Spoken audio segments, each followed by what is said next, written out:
spending my vacation in the summer sun, getting lots of action, having lots of fun, soaring like a bandit till the bubble burst.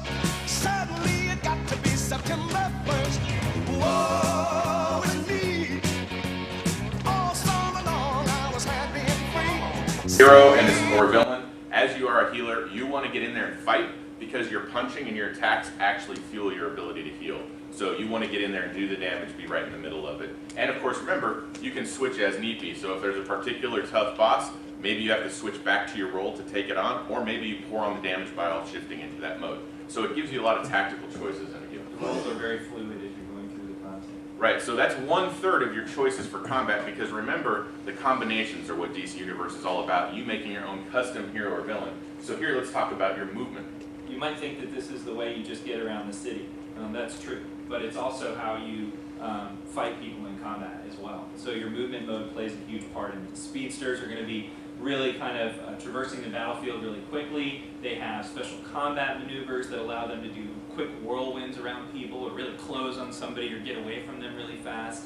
Acrobats are really cool too. They own the space around them. They can cling to the ceiling and the walls and launch attacks from there. They're very agile and master evaders and use positional combat really well. And then flight is pretty much, well, I want to be here and I'm just hanging out here, and you can do whatever you want. You'll be doing really cool maneuvers where you're swooping down on people and knocking them back. Very aerial kind of like stunt maneuvers that you use in combat as well. But remember that your movement modes also give you counters to the other movement modes. So as an acrobat, you can get a grapple line, which lets you snag those pesky flyers out of the sky and bring them down for a fair fight. So these skills are not just like Dan said, are not just about getting around. It's actually about fighting, and in a few cases, it actually lets you blur the line between roles, giving you a bit of control that you may not have had, a bit of defense you may not have had. So in specific situations, you can counter it, especially in PvP. These things become very valuable because there's an entire stat in the game, a statistic we use, that actually has to do with how easy it is to slow you down, stop you, snare you. So you want to make sure that you actually have a lot of mobility, which is the gear-driven part of this, and that you have the movement mode to back it up. Now your third choice, you have a power type, you have a movement type, and then of course, you have your weapon. Unlike a lot of other MMOs, and much like a lot of action games, your weapon actually isn't just how you do damage, it is the entire fighting style. I encourage you today when you're playing, try out a few different weapons, and you will see how different the game plays and how it fights. So Jens, you want to talk through some of these weapons for us? Yeah, so obviously there's a mix of primary range and primary melee. Every character has range and melee. If you choose bow, which is going to be primarily range, you still have melee combos you can do, which are actually really cool. You know, the guy's taking the bow and he's using it as a melee weapon, pulling arrows out, kicking, punching, but he's also using the bow to fire things. And then we have more melee-centric ones like brawling or martial arts or dual wield, where you're going to be primarily getting up close and personal, but you also have range attacks you can do as well. Each of these fighting styles have different combos that they have access to. They have different game effects. Some are going to lock people down, a little CC. Some are going to juggle folks and knock them back. Some are going to be slower than others. Dual wield is really fast, right? It has long combo chains that are really quick, whereas two-handed, as you can see here, much slower, but really powerful with lots of knockbacks and things like that. So the difference, there's no auto attack going on in our game, okay? Every button push on the mouse or on the controller is launching a combination that you can branch off in different directions to achieve different effects. So part of your combat package is just right there at the click of a button and how you chain it together. It's not just everything up on a tray. Right, and unique to DC Universe Online, the combinations are action game combinations. This is not click and your animation changes, right? If you don't do the combinations, you're going to die, because a lot of your damage is reliant on you completing those combinations or stringing them together, because your powers also give you combinations. Within the tray, you have the ability to combine powers together. A good example is fire. Fire, there's an entire category or tree of it called ignition, which is setting other people on fire. So the very first ability you have sets dudes on fire. The second power you can get blows up anything that's on fire, right? So while it might not be useful by itself, combinatorially, right, combining it with it, you knock a guy up with your staff, have him floating in the air, set him on fire, detonate him, and suddenly you have a combination system, not only between the weapons, but also between the power types. Throw in movement there to zip in and spin around and stun him, and you start to see that not only do you get your own custom choices from these sets, but how you load them out can make a completely unique character, even if you made exactly the same choices as another. Now you start out the game making this choice of what weapon you want, right? What fighting style. But as you get more points and level up, you're going to be able to choose multiple fighting styles. That's right. Where do you want to put your points? So if you start out with bow, that doesn't mean that you can't get dual wield or martial arts later, and then you can switch those up, you know, as you're going through the content and have access to different combos. So players will be mastering these things much like they would in an action game or a fighting game on how to unlock the true potential of their character. And while we haven't talked about it extensively yet, this all ties into our feat system.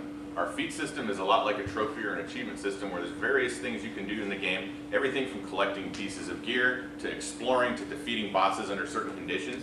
And every time you do a feat, you basically earn some special experience that gives you skill points. So you can actually get and unlock all of the weapons in the game and all of the movement powers within a given class, like all of the acrobatics abilities, because even though you hit max level, there's still more to do because the feats give you more of those goals to go out, more skill points, more options, more weapons to bring to the fray when it comes to that. So speaking of gear, let's get into some fake gear, okay? Which is basically our costume created. In our game, you get to collect items as you're going forward. As Chris mentioned, gear. We'll talk about that, and you'll see it today as you're playing and getting drops. And those things affect how your character looks, but you have ultimate control over it. You get to choose whether or not you want to show whatever piece you have collected in the past. So if I've collected 10 helmets, and I find a new one with great stats, I can put on that new one with great stats and make it look like the one I chose a character to create, or any other helmet that I've found throughout my adventuring career here. And what's been interesting is as we play and as we prove through play with this system, a lot of people have said, well, why isn't everything in character create? Why don't I have all my options there? And the simple answer is, well, we want to give you a reason for playing the game, right? It might seem counterintuitive because as a comic book hero, you're going to come with the concept, the idea of the character you want to be. But remember, your character has just started off. This is that starting story. This is your Batman Begins, where you're forming that character, right? You may be established in your own mind as far as you come in, but into the game, you're going through the journey of the DC Universe. And so because of that, we give you a lot of great starting options. These are places to begin.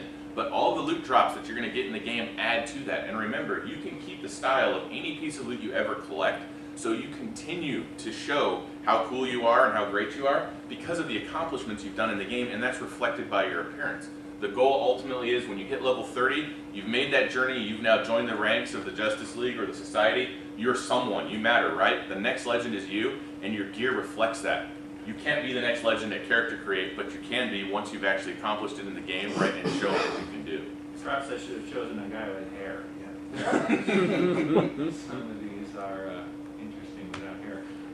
Yeah, so this is basically, I have all these options for a helmet here. We go anywhere from, it was really important to us, because DC's been around for so long, 70 years, they have a history through the Golden Age, the Silver Age, the Modern Age of comics, and all of these ages had very different looks to them. So you can see we have a lot of very traditional, classic kind of things here, and some very contemporary looks as well. So let's get out of helmets here. I'm just going to choose this Spacefarer because I'm tank, and it has horns, kind of like a Viking helmet. Oh, is that why it's a little Viking for you? Okay. You won't give me my Viking helmet at start. No, yeah, I gotta go Ernie. All right. Let's look at some shirts here. So you can see I've got all different kind of shirts. Let's go ahead and choose one that actually has some sleeves on it, which it just had a second ago. There we go.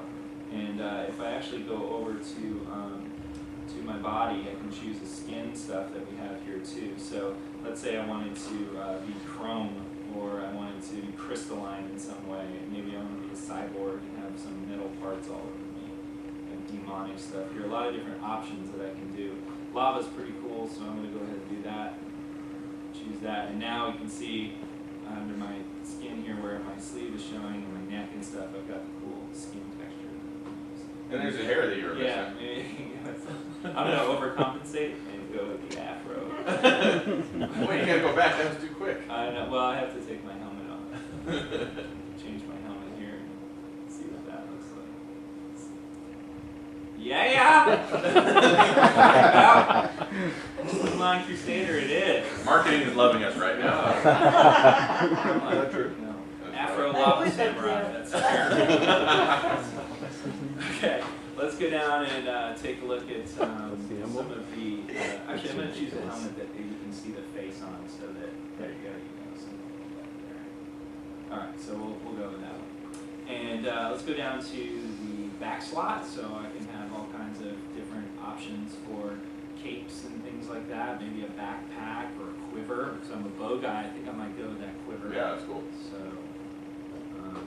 we also have various options for all the slots you can really think of here.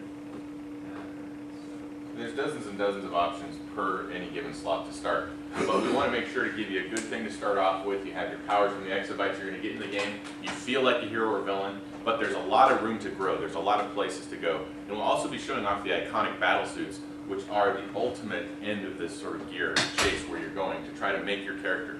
But remember, if you just want to be a guy in a business suit with crazy cool hair or flame powers, you can do that. And you can get all the stats that you would deserve otherwise from that gear.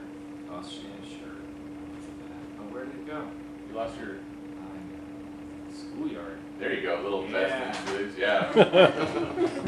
Elementary archer. Business Man. on the chest, party on the arms. The mullet of costume. Right. I never claimed to be an artist, so. Ooh, there you go. Yeah, all right, we'll go with street. There's some jerseys. Nice. There. Bam. How about a magic trick? I'm gonna make this pencil disappear.